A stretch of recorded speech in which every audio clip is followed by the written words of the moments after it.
This is not looking good for Joe Biden. It is not looking good for the media that is trying to excuse Joe Biden. 10 classified documents have been found. Intelligence memos, top secret stuff in his office at his think tank from the days when he was vice president of the United States. He didn't have the ability to declassify them. According to one report, those briefings were dealing with such sensitive topics as Ukraine, Iran, and the United Kingdom. I'm Trish Regan. Portions of today's program are brought to you by Legacy Precious Metals. There's never been a better time to consider investing in things like gold and silver than now. So go to legacypminvestments.com for your free investing guide, legacypminvestments.com. So I'm going to get into the media's treatment of this situation in just a second, because they're making excuse after excuse after excuse, and they want you to know it's very, very different circumstances. But before we do that, I want to share with you a CNN report that suggests this was information that is indeed very sensitive. According to CNN, and they have an exclusive report on this, U.S. intelligence materials related to Ukraine, to Iran, and to the UK were all found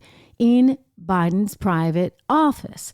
This is, again, according to their source. They were allegedly intelligence memos, briefing materials that were covering some of these sensitive topics. Don't forget, we heard from multiple news sources, I believe led by CBS News. CBS News, home to 60 Minutes. Don't forget, Joe Biden's go-to place for interviews. We heard from CBS News that nobody had to worry because there was nothing super sensitive. This wasn't like in nuclear codes or something. Again, kind of making you think, is that what Trump had? They kind of, if you ask me, planted that language somewhat deliberately. Anyway, it turns out, according to another news organization, that actually this is sensitive stuff. And it dealt with topics that are clearly sensitive these days, like Ukraine and Iran. As a journalist, I'll let you know, I have not confirmed this information. And it seems as though when you read the CNN report, they're talking about one source. It's my tradition that I always have two sources before I go with a story, but they're referring to one source. I will tell you this, if this is true, just the fact, even if it isn't, by the way, even if it isn't about sensitive topics, let's get back to the headline, which is that the stuff is classified. And it was classified by Barack Obama's administration, and it wasn't declassified. And the vice president had no ability to declassify this stuff, and yet it was found in his office at his think tank in a file called Personal. Unlike most members of the media, I am a pretty straight shooter, and I always tell you what I think. And I didn't love that Donald Trump had classified documents down at Mar-a-Lago. I mean, I get that, he had the ability to declassify. He was the president. But you heard me at the time. I didn't love that. I can tell you, I really don't like this. And I'm frankly disgusted by the media's water carrying here, because as soon as the story broke, all they could do was say, well, this time it's different. The headline on Business Insider was, quote, "There's a key difference between the classified documents found at a former Biden office and the ones Trump kept at Mar-a-Lago." And just as the news broke, we heard immediately from CBS, which told us, quote, "A source familiar with the matter told CBS News the documents did not contain nuclear secrets." That was a total stab at Trump, by the way. And that was very, very deliberate from the White House. I'm sure that the source was somebody pretty high up in the White House that was thinking about how this could all be spun in their favor. So they took another stab at Donald Trump. By the way, Trump's documents have never been proven to have had nuclear secrets. But why let a good story go to waste, right? Why not flip it on its head and try and go after your political enemy? Make the story about him and his classified documents instead of your classified documents, Joe Biden, which were found in your think tank. And per this CNN report, included sensitive U.S. intelligence materials related to Iran, Ukraine, and also the UK. Anyway, if you do a search, an online search about Biden and classified documents, what you get actually is a whole lot of how this time it's different. And how surprised he is to have learned of these things. That's the quote. Big story in the New York Times. Biden surprised to learn classified documents were found in private office. Reuters. Biden surprised about finding out about classified documents. Vows cooperation. The headlines continue. Biden surprised about classified files discovery at former office, says the BBC. It's all very controlled, and they're regurgitating what he said earlier today. I do want to point out that the White House hasn't had a thing to say on the timing of this, which I'm going to get to. But hear the president first. People know I take classified documents and classified information seriously. When my lawyers were clearing out my office at the University of Pennsylvania, they set up an office for me, secure office in the Capitol. The 4 years after being vice president, I was a professor at Penn. They found some documents in a box in a locked cabinet, or at least a closet. And as soon as they did, they realized there were several classified documents in that box. And they did what they should have done. They immediately called the archives, turned them over to the archives, and I was briefed about this discovery and surprised to learn that there were any government records that were taken there to that office. But here's the thing. You learned a week before midterms that it happened. And yet the public heard nothing until now. So if you go back to that soundbite, you can see there are a few things at play. He wants you to know he did the right thing. He's surprised, couldn't believe this. But guess what? It was in this special closet, well taken care of. That's, I guess, what we're supposed to infer. Except for the fact that, again, a former U.S. official, the Vice President of the United States, had classified top secret information in his office at a think tank because he was teaching at Penn. And somehow we're supposed to think this is so much better because they did the right thing. They came forward. The lawyers called the authorities.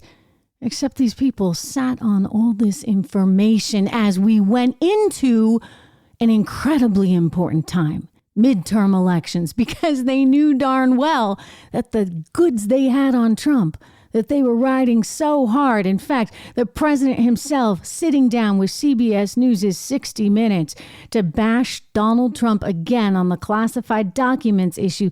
They knew that was a winning political point for them. Remember? How that could possibly happen. How anyone could be that irresponsible. And I thought, what data was in there that may compromise sources and methods? By that I mean names of people who helped, or et cetera. And it's just totally irresponsible. So you think, huh? Totally irresponsible. I mean, how could anybody ever do such a thing, right? Even though you did exactly that, didn't you, Joe? Only you as vice president, you never had the authority to declassify the documents. So one could argue that in some ways it might be even worse.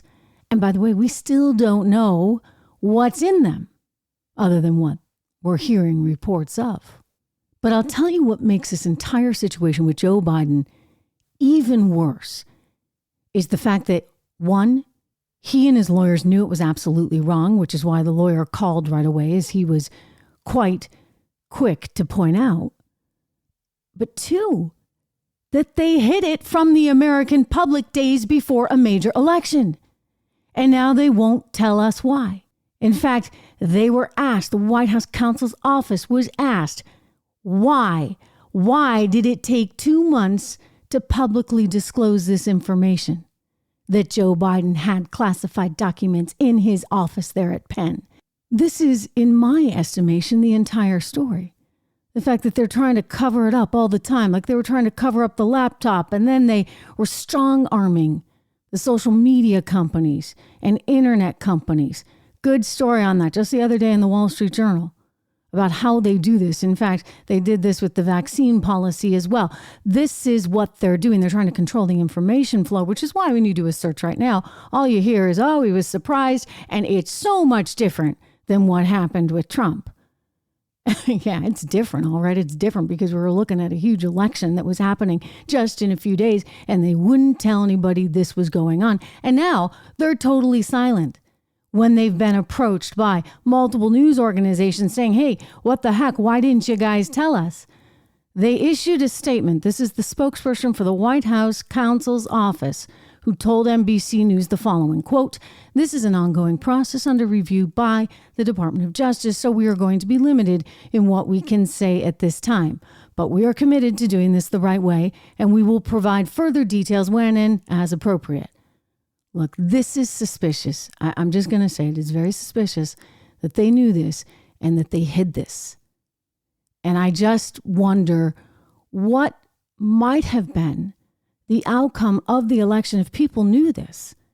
Again, remember, put yourself back in those days and in those months ahead of the election And Donald Trump, he was under fire, and the whole GOP was under fire because of all these alleged nuclear codes, which hasn't panned out to be true, that he had there in his possession. And Donald Trump said, well, I declassified everything, etc. You know the whole story. But this is what saturated the airwaves. So if it turned out that the party on the other side had a guy who did something quite similar, but in some ways more problematic because he didn't have the ability as vice president to declassify anything, then why wouldn't that have made news? And if they deliberately covered that up, how did that affect voting? I would have liked to have had this information, as I'm sure you would have as well. They're going to try and bury this story. I mean, that's already quite evident, but I hope we get some more information soon because the Attorney General, Merrick Garland, well, he's received a preliminary report on the document inquiry and now faces apparently the decision on how exactly to proceed in all this, whether or not to open a full-blown criminal investigation. I think we know the answer. If the tables were turned, of course you would get that. I mean, we've already seen it, right? We know how they reacted to Donald Trump. And, you know, he didn't make anything necessarily easier because he was like, no, you're not getting the documents, et cetera, et cetera. They're trying to say that this is somehow different. I go back to the knowledge that they had and their choice not to disclose that information. That to me is really, really troublesome.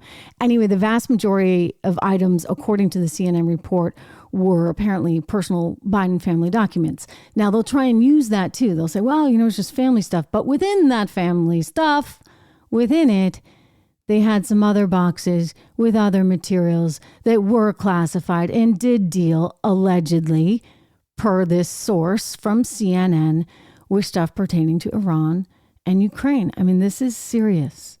Okay, I can't say that enough.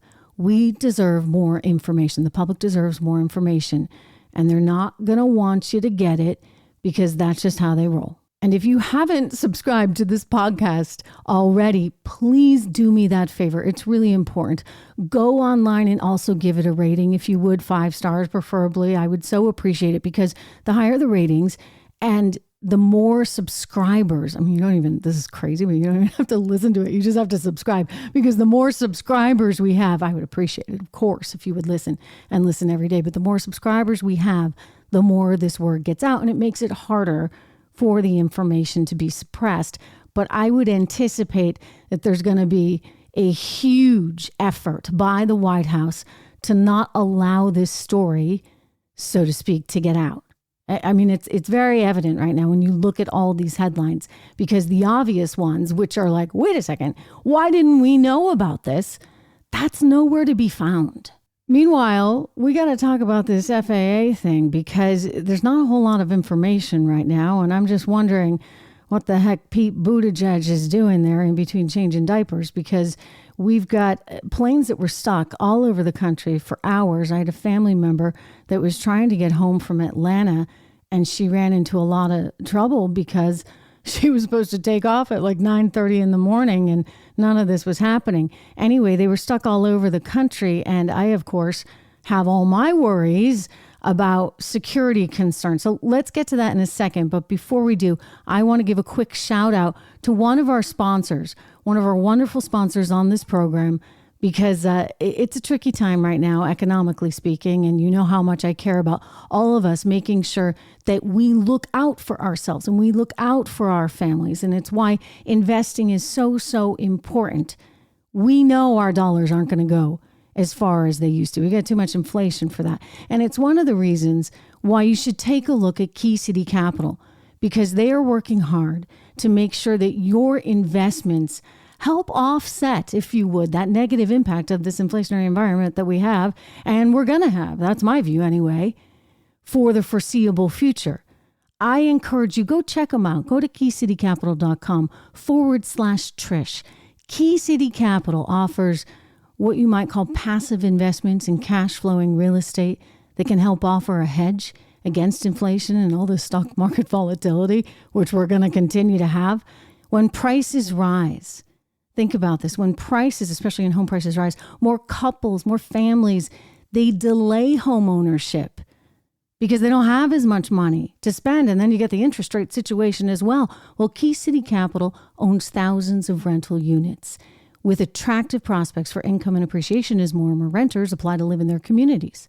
So check it out. Let the team at Key City Capital help grow your wealth. Help diversify your investment portfolio. Connect with them today. Go to keycitycapital.com/Trish, my name, or call this number, 1-817-912-1569. Again, 817-912-1569. I am going to put the number and I am going to put the link right there in the show notes for you so you can see all that. These are, as I said, tricky times. Certainly tricky for Mr. Buttigieg, who's trying to deal with a real mess. I'm glad that the planes are up and running. And in the case of my family member, I'm glad that she was able to get home. But this is quite something. And it came out of the blue. We had all the planes stuck on the ground for hours all across the country on Wednesday. Thousands of flights were canceled, delayed, you name it. And it was because a government system used to give pilots their safety information and other information just broke down overnight. The White House initially said that there was no evidence of a cyber attack behind that outage, so that's good. Let's hope that's actually the case. President Joe Biden saying Wednesday morning that he directed the Department of Transportation to investigate this, but it's pretty odd. And given what we have seen the Russians try and attempt with cyber issues, I think that, look, all things should be on the table. I really hope this is not a kind of cyber attack issue, but I will say this, we are very dependent on this technology. You had 21,000 flights that were scheduled to take off on Wednesday and they couldn't. 1,840 international flights had been expected to fly to the U.S., but you had airports in Chicago and L.A., Atlanta. They were seeing between 30 and 40% of their flights being delayed. We need to get to the bottom of this. Pete Buttigieg, transportation secretary, is telling us, quote, there was a systems issue overnight that led to the ground stop because of the way safety information was moving through the system. That was resolved, which allowed the ground stop to be lifted at 9 a.m. this morning. But through the day, we're going to see the effects of that rippling through the system. What the heck caused this? That is the question. And that's what Pete Buttigieg and the Biden administration need to get to the bottom of ASAP. Before we close out today's show, I want to talk about another advertiser that I actually talk about every day because they are a big believer in what I'm doing here on this show. And I'm a big believer in them. And I say that because I am a pet owner. I am a big believer in my little dog who, speaking of airlines, does actually go with me on flights. He does pretty well, believe it or not, but not every dog does. A lot of people worry because sometimes their dogs are overweight, sometimes they're sluggish. If that's the case, I would encourage you to check out this product, this supplement for dogs, because it gives dogs the nutrition that they need. For all dog lovers, this is the idea you need to think about. Naturopathic Dr. Dennis Black, founder of Rough Greens, he says that, you know what, if you have an overweight or sluggish dog, it's most likely because his or her dog food is what he calls dead food. So don't change your dog food. Just add a small scoop of Rough Greens and watch what happens. You're going to see the results because Rough Greens has all those essential vitamins, minerals, probiotics, omega oils, antioxidants, all those things that will help your furry family member properly digest and metabolize their food. Remember, Dr. Black, he's on a mission. He wants to make sure dogs get healthy. And guess what? Friends of mine, members of my community, listeners of my show, they can get a free trial bag from Dr. Black. All you have to do is pay for shipping. Just go to this address. I'm going to give it to you. I'm also going to put it in the show notes. Rough Greens, spelled RUFF, roughgreens.com/Trish, my name for your free trial bag, roughgreens.com/Trish. Go there today. I know you're going to love it. I love it. Fluffy loves it. Win, win, win. Great to have you here, everyone. Listen, this is a very big story. This Joe Biden top secret stuff. I want answers. I want answers as a journalist. I want answers as an American. And in total fairness, I never gave Trump a total pass on all that. Yeah, he had the ability to declassify them, but I was actually someone who said he needs to be more upfront. He needs to cooperate with authorities. I actually was pretty tough on him, which is why it makes me so angry to see this leftist media just roll over and play dead. They are the ones that are saying, oh, nothing to see here. And they are spoon feeding the public the speaking points, the talking points that the administration wants them to hear. I'm sorry, this is not okay. I want to know what was in those documents, and I want to know why the heck we had to wait until now to find out about these things when they came out before midterms. That is the question of the moment, the question of the day. And I'll tell you what, the Republicans better win this thing in 2024 between the economy, between this lack of transparency, between the total political nonsense that we're being subjected to on a daily basis. It's important. It's important for everyone. Republicans pull it together and take it all away in 2024. I'm going to see you tomorrow. Don't forget, go to TrishIntel.com. Sign up for my newsletter. I'll see you there.